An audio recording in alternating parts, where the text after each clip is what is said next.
Hello everyone, welcome back to another episode of r/Malicious Compliance. In today's episode, WFH means PTO, guess we're off then. You don't want to follow the engineer's sealed drawing? Find me by me, please sign here. You don't want to pay me a few dollars to save thousands? Okay.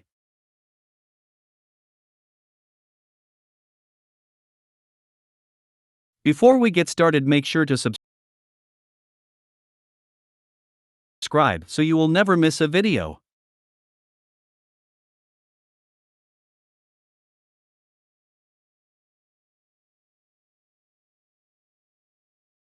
So let's get started.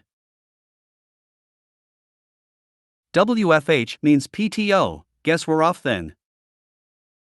We have a hybrid policy, 2-day on-site, 3 days WFH. We can't pick the day we work from office, this changes every month. Most of us are on salary, so work can go on till late night or end after an HR. On days that I have a heavy workload, I prefer to WFH and go to office on another day. One day all members from my team, 3 of us, decided to work from home, heavy workload. Only time this has happened since the office opened a year ago. Manager got pissed off. She sent a patronizing email. In her mail to us she said that she would count this as us not working that day. Decided to ignore her until we got a mail from upper management parroting my manager's words. Turns out most people have a heavy workload and whole teams with their managers are working from home. My manager wouldn't know since she delegates her work. Anyway, she escalated the matter and upper management decided to agree with her. My team had a meeting and decided if we're losing our PTO, we're using our PTO. We sent a mail to our manager stating the same, including a list of things she needs to do since we're off. We spoke to other teams who did the same with the upper management. We logged off and switched off our work phone. Manager had to do the work herself. You don't want to follow the engineer's sealed drawing? Find me by me, please sign here. I work for an aluminum awning company. Worked in the warehouse for 8 years and learned the machines, and then moved into sales for the past 10.5 years. For the longest time, all we required from our customers to quote them was the size of the canopy they needed, if it needed any minimum wind/weight loads for being close to the coast or for being inland, and whether they were going to pull a permit for the job or not. If they needed a permit, we got an out-of-house engineering firm to do a stamped/sealed drawing, and then we'd adjust the material list so that our customer could build the awning according to the drawing. One of my long-term customers recently was purchased by 2 brothers that wanted to try something new.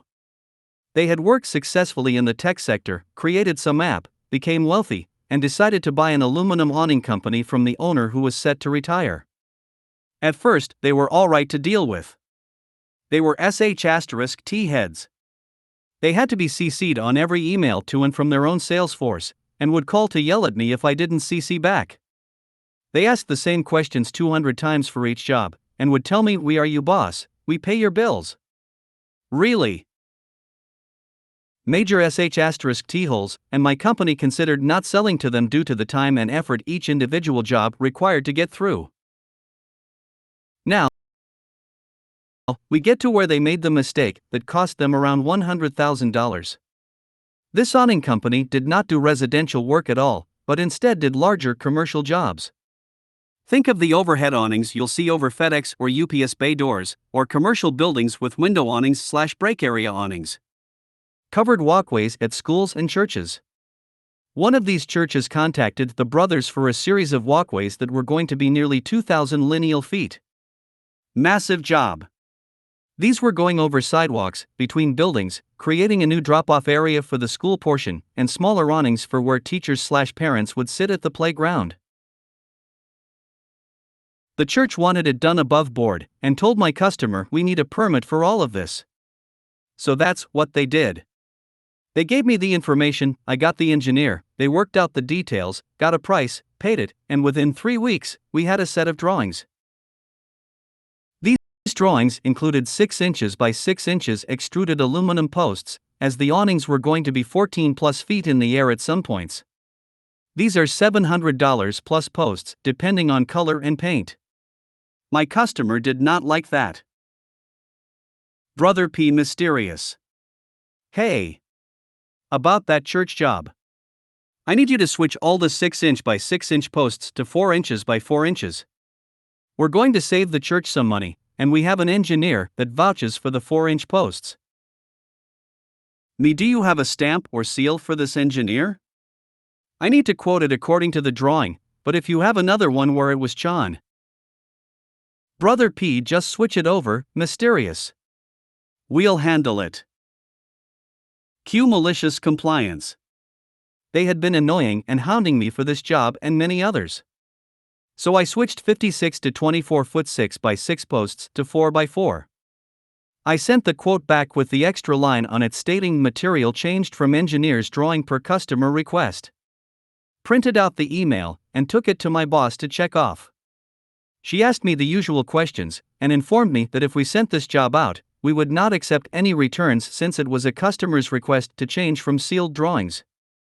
I let my customer know all this, they approved, and 2 weeks later the material shipped. Now, little did my customer know, but the head of that county's permitting office was a member of that church.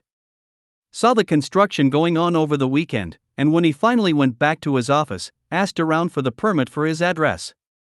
He found it, with the attached drawings used to get the permit, and took all of that to job site. From my understanding, this man went out and measured every single post, spacing, and found that my customer wasn't doing anything to the engineer's drawing.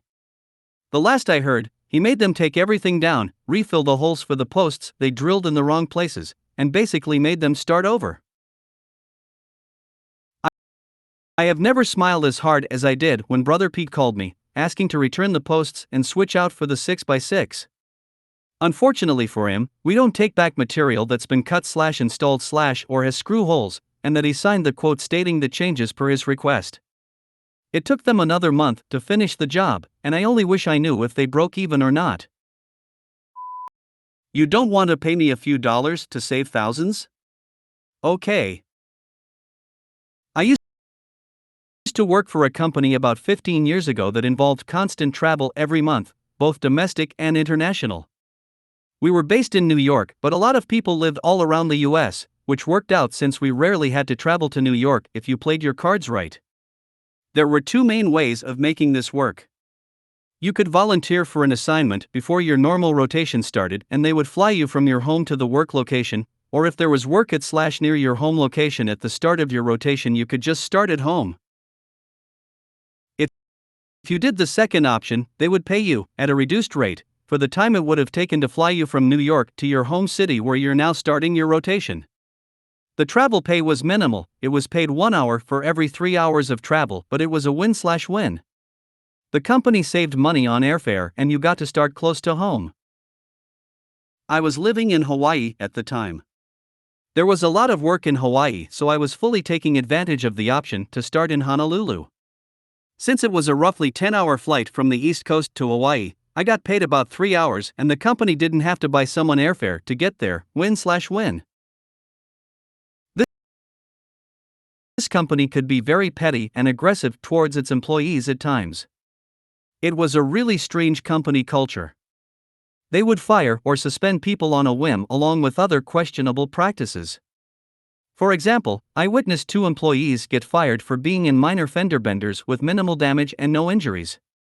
The kicker was they even fired their immediate supervisors over it. It was totally random when they would go off the rails with someone, so everyone walked on eggshells.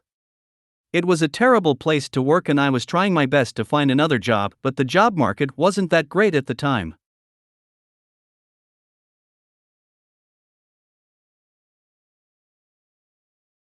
I was able to avoid the petty drama for the first year and a half that I worked there, but it finally caught up to me. One day I noticed they weren't crediting me with the 1:3 travel pay for starting in my home city. Sometimes that happens and you just need to call in for them to fix it. Up until now, it hasn't been an issue. So, I call in to inquire about it and I'm told that they don't pay travel pay. I remind them of the policy and that I'd been using it lately without issue. they transfer me to a manager who tells me that it has never been a policy. I tell this manager that as recently as 2 months ago, I spoke to someone in their department to arrange it and it wasn't a problem. The manager tells me they are going to research it and find out who it was and counsel them.